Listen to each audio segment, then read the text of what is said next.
কামৰূপ জিলাৰ সোণতলীৰ পানীখাইটি আৰু সৰুৱাৰীকাটি গাঁৱত ব্ৰহ্মপুত্ৰৰ খহনীয়াই ভয়ংকৰ ৰূপ ধাৰণ কৰিছে। আজি দুপৰীয়া হঠাতে আৰম্ভ হোৱা খহনীয়াত কেইবাটাও ঘৰ লুইতৰ বুকুত জাহ যোৱাৰ লগতে প্ৰায় 500 পৰিয়াললৈ ভাবুকি কঢ়িয়াই আনিছে। চৰকাৰ প্ৰশাসন আৰু স্থানীয় বিধায়িকাৰ হেমাহিৰ কাৰণে আজি পানীখাইটি আৰু সৰুৱাৰীকাটি গাঁৱত গৰাখহনীয়াই এনে ভয়ংকৰ ৰূপ ধাৰণ কৰিছে বুলি ৰাইজে ক্ষোভ উজাৰে। চৰকাৰ প্ৰশাসনে তাৎক্ষণিকভাৱে গৰাখহনীয়া বন্ধৰ ব্যৱস্থা গ্ৰহণ নকৰিলে বৃহত্তৰ সোণতলী অঞ্চল যিকোনো মুহূৰ্ততে অসমৰ মানচিত্ৰৰ পৰা বিলীন হৈ যোৱাৰ পূৰ্ণ সম্ভাৱনা আছে।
বৰ্তমান উপস্থিত আছোঁ কামৰূপ জিলাৰ সোণতলীৰ পানীখাইটি অঞ্চলত। ইতিমধ্যে পানীখাইটি অঞ্চলত আমি যোৱা কিছুদিনৰ পৰা এটাৰ পিছত এটাকে বাতৰি সম্প্ৰচাৰ কৰি আহিছিলোঁ, কিন্তু প্ৰশাসনৰ গুৰুত্ব নিদিয়াৰ ফলত আজি যেনেকুৱা অৱস্থা হৈ আছে, ইতিমধ্যে পানীখাইটি ইতিমধ্যে হৈ যোৱা 18 কোটি টকাৰ কাম ইতিমধ্যে যোৱা 1 ঘণ্টাৰ পৰা লাহে লাহে খহাই লৈ গৈ আছে। ইতিমধ্যে আপোনালোকে দেখা পাই আছে ঘৰখন কেনেকৈ তেওঁলোকৰ সম্পূৰ্ণ ঘৰখন কেনেকৈ ভাঙি লৈ গৈ আছে।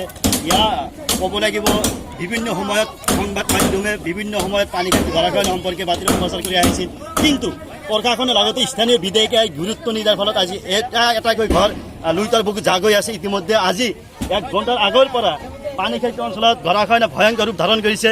ইয়াত আপোনালোকে দেখা পাই আছে ইয়াত 18 কোটি টকাৰ নিৰ্মাণ কৰা জিঅ' বেগৰ কাম ইতিমধ্যে 1 ঘণ্টাৰ পৰা লাহে লাহে খহাই লৈ গৈ আছে। যদি এনেকুৱা 1 ঘণ্টা চলি থাকে নিশ্চিতভাৱে আৰু 1 ঘণ্টা চলি থাকে নিশ্চিতভাৱে ক'ব লাগিব আমাৰ সোণতলীৰ পানীখাইটি অঞ্চলত যি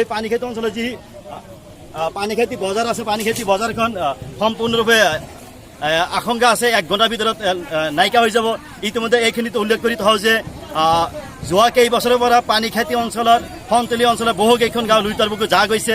ইতিমধ্যে সেই প্ৰায় 20খনতকৈ অধিক গাঁৱৰ মানুহ ইতিমধ্যে পানীখাইটি বজাৰৰ পশ্চিমফালে তেওঁলোকে কেম্পৰ নিচিনা কেম্প পাতি তেওঁলোকে বসবাস কৰি আছে। কিন্তু আজি যি অৱস্থা হৈছে বানপানীৰ গৰাখহনীয়াৰ কাৰণে যি অৱস্থা হৈছে, জিঅ' বেগৰ বস্তাবিলাক যেনেকৈ খহাই লৈ গৈ আছে, যদি এনেকুৱা চলি থাকে নিশ্চিতভাৱে ক'ব লাগিব অহা এদিনৰ ভিতৰত আজি আৰু কালিৰ ভিতৰত এই 500-600 ঘৰ মানুহ পানীখাইটি বজাৰৰ পশ্চিমফালে বসবাস কৰি আছে।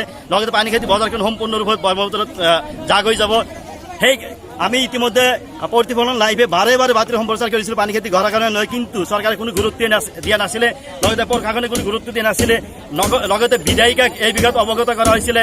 লগতে আমি প্ৰতিফলন লাইভৰ পৰা বিধায়িকাক আমি এই বিষয়ত কৈছিলোঁ, কিন্তু বিধায়িকা মহোদয়ে কোনো দয়া নহ'ল। গতিকে সেইকাৰণে আজি পানীখাইটি অঞ্চলত আজি হাজাৰ হাজাৰ মানুহে ঘৰ বাৰী হেৰাবলগীয়া হ'ল। ইতিমধ্যে কেমেৰাত আপোনালোকে চাই আছে ঘৰখন কেনেকৈ ভাঙি ঘৰখন কেনেকৈ খুলিবলগীয়া হ'ল। ইতিমধ্যে চাপৰে খহি আছে মাটি, চাপৰে খহি আছে, এটাৰ পিছত এটাকে বস্তা গৈ আছে, চাপৰে খহি আছে মাটি। তেওঁলোকৰ যি সোণালী সপোন আছিলে, যি জীয়াই থকাৰ যি অধিকাৰ ন্যূনতম যি সম্পত্তি আছিলে ঘৰ বাৰী, তেওঁলোকে খেতিৰ বাতিৰ কোনো মাটি নাই, জীয়াই থকাৰ কাৰণে অনলি ঘৰ বাৰী আছিলে, কিন্তু সেইখিনিও আজি লাহে লাহে কি হ'ল গৰাখহনীয়া জাহ গৈ আছে। গতিকে আমি সম্পূৰ্ণভাৱে এই বিষয়ত আমি বাৰে বাৰে বাতৰি সম্প্ৰচাৰ কৰিছিলোঁ, কিন্তু প্ৰশাসনে লগতে স্থানীয় বিধায়িকাই গুৰুত্ব নিদিয়াৰ ফলত আজি লাহে লাহে ইয়াৰ গৰাখহনীয়া আজিৰ সমস্যাটো হ'ব পাৰিলে।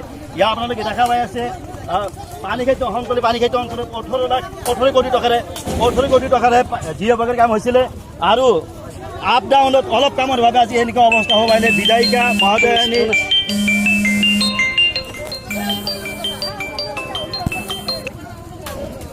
দীৰ্ঘদিনীয় সমস্যা। আমি এই বিষয়লৈ চৰকাৰক কেইবাবাৰো আমি ৰিকুৱেষ্ট কৰিছিলোঁ যে এই গৰাখহনীয়া সমস্যাৰ সমাধান কৰিব লাগে আৰু স্থানীয় বিধায়কক সামৰি লৈকে চৰকাৰক অৱগত কৰাৰ পিছতো আমাৰ ইয়াত কামটো ভালকৈ হোৱা নাই আৰু যে যদি আজি আৰু কালিৰ দিনটো এনেকৈ গৰাখহনীয়া খহে পৰিয়াল লৈ মাটি বেটি এৰি অন্য ঠাইলৈ যাবলৈ বাধ্য আমি এইবাৰ এই পানীখেতি গৰাখহনীয়া সমস্যা লৈ আমি চৰকাৰক কেইবাবাৰো অৱগত কৰাইছিলোঁ স্থানীয় বিধায়কক লৈ কিনে কিন্তু চৰকাৰে আৰু স্থানীয় বিধায়কে কোনো গুৰুত্বই দিয়া নাই বকৰ সন্তলীৰ পৰা ইউনুছ আলীৰ মোল্লা, প্ৰতিফলন লাইভ।